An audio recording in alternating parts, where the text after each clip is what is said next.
Hey folks, welcome back to the channel. For those of you that are new, my name is Luke, and today we're going to be taking a look at the Mucar 682 Automotive Diagnostic Scan Tool with built-in AI.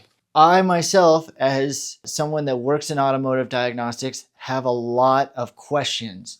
And I know when it comes to diagnostics, a lot of us are always searching for that magic bullet that will tell us the answer. We've all had a hiccup car that's just driven us crazy.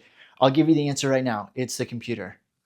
I'll tell you that. The last like 10 cars I've diagnosed, where I'm at in my career, it's a computer. When we think about automotive diagnostics and scan tools, I think there can be a lot of misinformation, and I think this is a good opportunity to understand exactly what scan tools are capable of and what they're not.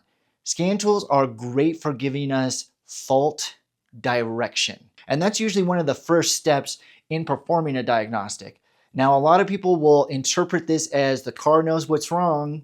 I went down to AutoZone or whatever, they scanned my car, they sold me a part, I put it in and it fixed it, and it's that easy. If it was that easy, I wish it was, but if it was that easy, I wouldn't have a business. It's great for direction, and yeah, it can get you right a lot of the time, and those people I'll never see or interact with, and I'm so happy that their car's fixed. I want to see what kind of value it adds to the scan tool. I'm curious on where it's pulling this data from. Like, is it basically just doing a Google search for you? We all know that AI models take an insane amount of data to train on, and we do work with a lot of statistical data in the automotive industry. Let's do a quick unboxing. I haven't used any of the AI functions yet, so I have no clue what to expect.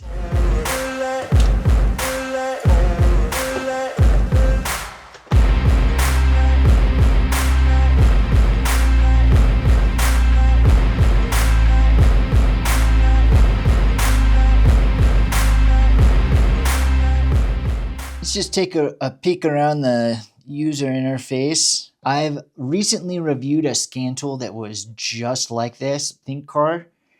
If you want to explore more about the ins and outs of exploring the menu and all that stuff, I'll link that video in the description below and you can go check it out.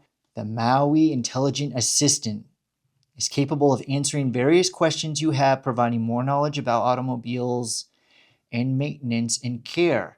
MUAI is just here to help you understand the basics, and it's not trying to like diagnose the car for you, and even offering assistance in work and study, becoming your personal assistant. Tips: if you need customer service assistance, please consult our online customer service instead of AI. How do I diagnose a car? ? To diagnose a car, you typically follow a systematic process. Here's a general guide. Retrieve trouble codes. Use a diagnostic scan tool like Thinkcar device. So this is a rebranded Thinkcar scan tool, and it still thinks it's Thinkcar. Visual inspection, look for obvious issues, check live data. Use your scan tool to monitor live data from car sensors. Perform active tests. Many advanced scanners allow you to perform active tests. Component testing. Based on the codes and data, test specific components. Consult repair information. Use repair manuals or online databases. Oh, and then it has recommended follow-up questions. And they look like they're very generic. So let's go hook this thing up to a car. All right, we're in the car. Scan tool's turned on. Car's turned on. First note, the cord, the OBD2 cord that comes with the device, I do prefer corded devices. The cord's way too short. Let's go ahead and just try. There shouldn't be any faults stored in the car currently. There's just the TPMS light. Let's just scan through and see what comes up, and then if we need to, we'll induce a fault and see if we can get some feedback from the AI. You know, with everything I say about this scan tool, for its price and capabilities, I mean, it's a really good value. I would have felt so lucky to have something like this when I was getting started. I had a little handheld unit like this for about 200 bucks when I got started 10 years ago now. And I mean, I was able to run a business with it for a year or two until I needed like more advanced capabilities. Ooh, we've got a code here for a P1604. Now it's not commanding the check engine light. Let's bring you guys closer into the scan tool and see what MUAI has to say about it. MUAI's built into our scan reading capabilities. So let's see what MUAI has to say about our P1604. It could be MUAI. I'm not sure. I'm sorry if I'm butchering it. Definition: starting failure. If any of the following conditions is met, the engine speed is lower than 500 RPM for a period of time in the state where the SDA signal is on. This is a time saver in the sense that normally to get this information, I would have to dig through something like AllData or Mitchell, and we would call this service data. Whenever you hear, like Erica is a big one, well, I gotta dig through the service data. This is the kind of information that he's talking about. How accurate it is, that I think would only time would tell of like gathering this and then comparing it to service data and going back and forth. Symptoms: engine fails to start. Guidance. Okay. Circuit system inspection, circuit system test, maintenance guide, case reference. Ooh, I'm really curious what that is. Okay, let's see what circuit system inspection says. It gives us an image to zoom in and out. Okay, the engine does not start. Hint: if you hear a sound indicating the starter pinion is moving outward, the starter is normal. The battery may be completely drained, or the engine friction may be too high. Possible malfunctioning areas: engine immobilizer system, engine assembly, starter assembly, crankshaft position sensor, VVT sensor, engine coolant temperature sensor, fuel pump. There's a lot that could be said about this. One, the battery in this car was recently replaced because it tested bad.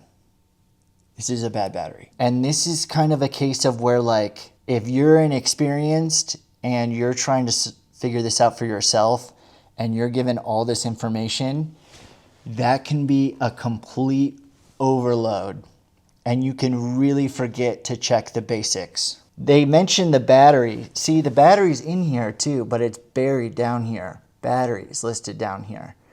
Now maybe you'll have the clarity when troubleshooting this. So this is, it's really good information, but it's a lot of information. And if you're getting a scan tool in this kind of price range, you know, depending on if you're a professional DIYer, it could be an overwhelming amount. Let's see what case reference is. Okay, so now it's going through different manufacturers. A P1604 for Audi, P1604 for Buick. Okay, we have it for Toyota. Can we select it? We can. Okay, and it gives us a whole thing.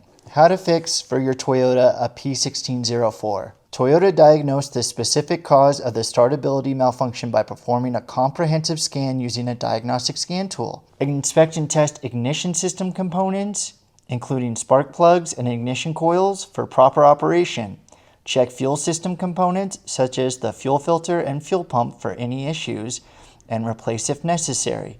Inspect wiring harness and connectors for damage or loose connections, and repair as needed. If the ECM/PCM is determined to be faulty, it may need to be reprogrammed or replaced. That's great, but this issue was already diagnosed and fixed with a weak battery, and I didn't hear any of that. And if it wasn't a weak battery, this is great, but hints that we could further expand on that I would have liked to seen is like, okay, if you're going in and doing spark plugs and ignition coils, people are really quick to diagnose those as being the cause of their startability or drivability issues. We would have seen other symptoms if that was the case. I will say the value that I think this adds is this sounds also like everything that you would get from a Google search. So it does save you from having to go from the car to your computer to your phone, typing it in and looking it up there. But then the benefit of a Google search is you would be able to put in 2015 Toyota Highlander, where this seems really generic to just Toyota. Man, I wish too that this is good like technical information, but I wish it would have been put more into layman's terms for the end user, because again, for this price point, you probably don't have a whole lot of experience. you're probably not looking to make this your full-time gig. You're probably just like a weekend warrior trying to like diagnose their car.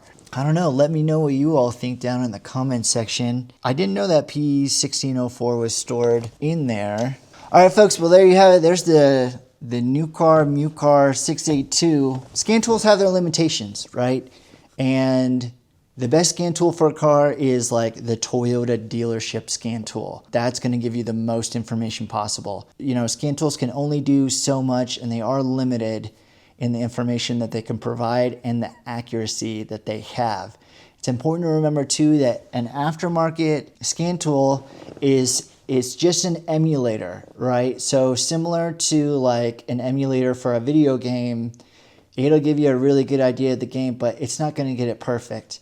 And that's the same thing with scan tools. There's only so much, you know, they can do with the emulators. Anyways, I hope you enjoyed the video, folks. Go check out in the description. I should have a link to the Mucar, and you can go check out the pricing, and I should have a discount code down there. But anyways, I hope you enjoyed the video, and I'll catch you on the next one.